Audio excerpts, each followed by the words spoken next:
So on today's video, we're going to be working with fractions. We're going to slowly go over all the operations that have to do with fractions. Let's start with adding fractions.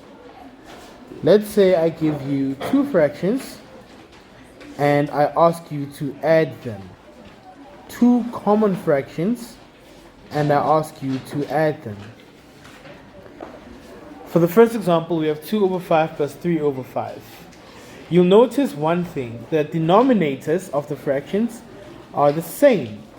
And when the denominators are the same, we basically just add the numerators and we leave the denominators as they are.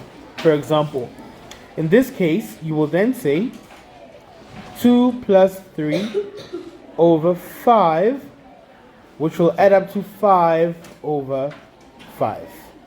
Now 5 over 5 is the same as 1 whole. Let's go over another example.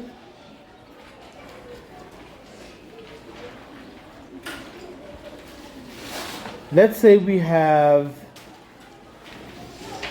6 over 12 plus 9 over 12. Now I want you to pause the video and try to do this one yourself. Okay, let's work it out. Again, you have the same denominators. Please keep in mind that if you have different denominators, you would then use a different method. But in this case, we have the same denominators. So what you will do is say 6 plus 9 over 12 equals to 15 over 12.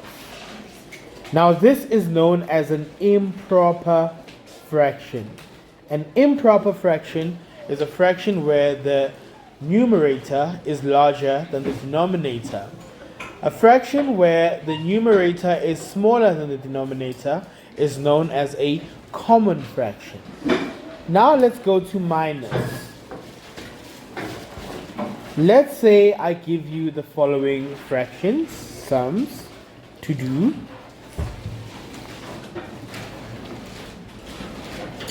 $50 over 100 minus 20 over 100. Now in this situation, the same is true as for when you're adding. Since the denominators are the same, all you have to do is minus the numerators, and that will be your final answer. Now in this case, you will then say 50 minus 20 over 100 will equal to 30 over 100, which will be your final answer. So the method for addition and subtraction are very similar. In fact, they are exactly the same. So please keep that in mind. Let me give you one to do. Let's say we have 17 over 20 minus 7 over 20. What would you do in a situation like this? You can pause the video and try to do it yourself. Alright, let's solve it together. Now obviously, since the denominators are the same, all you have to do is minus the numerators.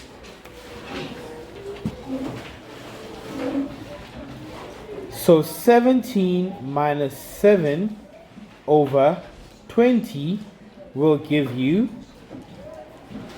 what will it give you?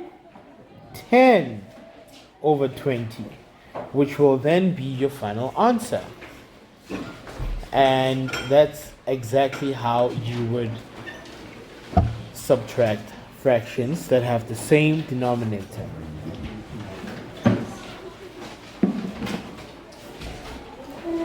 Now let's move on to multiplication. I feel that multiplication is the easiest of them all, right? So let's say you have 2 over 5 multiplied by 3 over 7. 2 over 5 multiplied by 3 over 7. Now all you do here is multiply across the fractions. So the numerators multiply each other, the denominators multiply each other as well. So this fraction would then look like this. 2 times 3 over 5 times 7 equals 2 times 3 will give you 6. 5 times 7 will give you 35, which will then become your final answer. Multiplication is quite easy. All you have to do is multiply across. Let's do another one.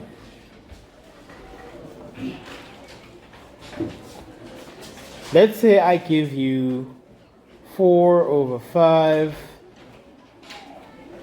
multiplied by 4 over 5. So this fraction is essentially multiplying by itself. Now, again, you multiply across, the numerators multiply each other, denominators multiply each other as well. You would then say 4 times 4 over 5 times 5. Now 4 times 4 will give you 16, and 5 times 5 will give you 25. And that, my good friends, is your final answer right there. I hope this was clear for you. Now we're going to move on to division. How do you divide fractions? Now, this one is a little more complicated, so I need you to pay extra special attention. Say you have 2 over 5 divided by 1 over 2. Now, there are 3 steps involved here. Step 1 is you turn the division sign into a multiplication sign, right? So this becomes 2 over 5 times, right? Step 2, you flip the second fraction, right? You flip the second fraction, which is to say your numerator becomes your denominator and your denominator becomes your numerator. So instead of 1 over 2, you will instead have 2 over 1, right? And then you go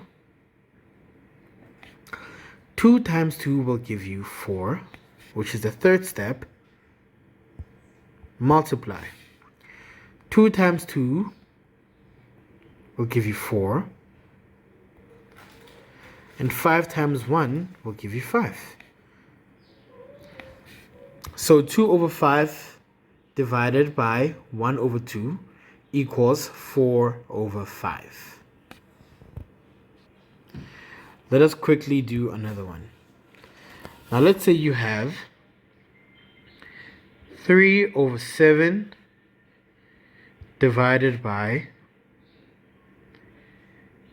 12 over 20.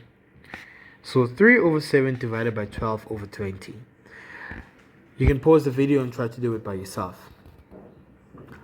Now, remember, what you do here, essentially, the first step, you turn your division sign into a multiplication sign.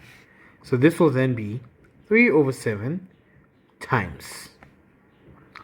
Step 2, you flip the second fraction. So your numerator becomes a denominator and your denominator becomes a numerator.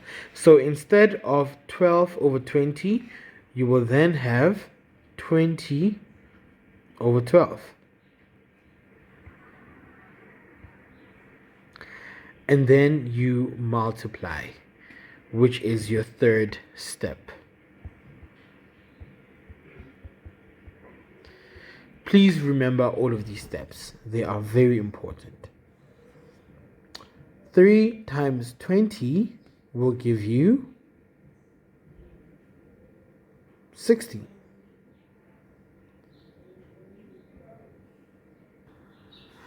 7 times 12 will give you 84. Let's work it out. So it's 12 multiplied by 7. 7 times 2 will give you 14. Now you put down a 0 because you're multiplying by a 10 here. And then 7 times 1 will give you 7. Add these two numbers together. 4 plus 0 equals to 4. 1 plus 7 equals 8. So 7 times 12 equals 84. And this, my good friends, becomes your final answer. Thank you for watching.